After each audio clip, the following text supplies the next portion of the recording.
श्री राम समर्थ। सितंबर 26। भगवान को भूलना आत्महत्या ही। एक बार किसी मनुष्य ने मिठाई बनाने की विधि सिखाने के लिए एक विद्यालय खोला। वह मनुष्य उस विद्यालय में मिठाई बनाने की विधि का वर्णन करके सिखाता था, परंतु उन छात्रों को घर पर इतना आटा भी नसीब नहीं होता था कि उसकी रोटी बना के खाए।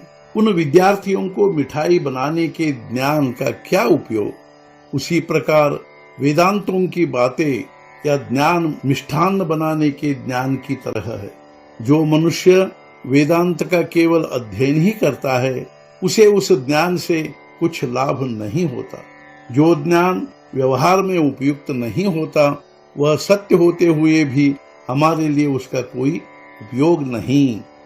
हमारे और संतों के बीच में यही फर्क है कि हम विश्व के लिए देवता मानते हैं और संत देवता के लिए विश्व है ऐसा मानते हैं।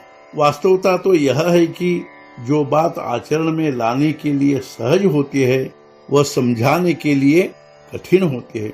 उसे तो अनुभव से ही जानना पड़ता है।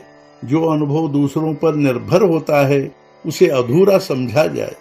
मतलब यह है कि जब मिलावट करने पर कोई पदार्थ स्वाददार बनता है, तो यह माने कि दोनों पदार्थ अपूर्ण हैं। इस विश्व में परिपूर्ण केवल भगवान ही है। उसे भूलना आत्महत्या ही है।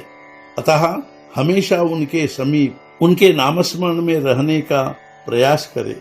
सभी कीर्तनों का सार यही होता है, केवल प्रस्तुत करने की विधि भिन्न होती है। प्रभु राम ने सभी बंदरों को सीता जी की खोज करने के लिए कहा। हर कोई बंदर हूं हूं की ध्वनि करके खोज के लिए चला गया, लेकिन हनुमान जी बहुत तेज बुद्धि के थे। उन्होंने पूछा, सीता जी को कैसे पहचाने। तब श्री राम जी ने सीता जी का बहुत वर्णन किया। वह बहुत सुंदर है ऐसा कहा, किंतु हनुमान जी तो यह भी नहीं जानते थे कि सुंदर स्त्री कैसे दिखाई देते हैं। तब प्रभु श्री राम ने उससे कहा, जो मैं कह रहा हूँ वह शायद तुम्हें नहीं समझ रहा है, तो तुम एक बात ध्यान में रखो। जहाँ तुम्हें श्री राम नाम की ध्वनि लगातार सुनाई दे, वहीं सीता जी है ऐसा समझो। तब हनुमान जी को यह संकेत समझ गया।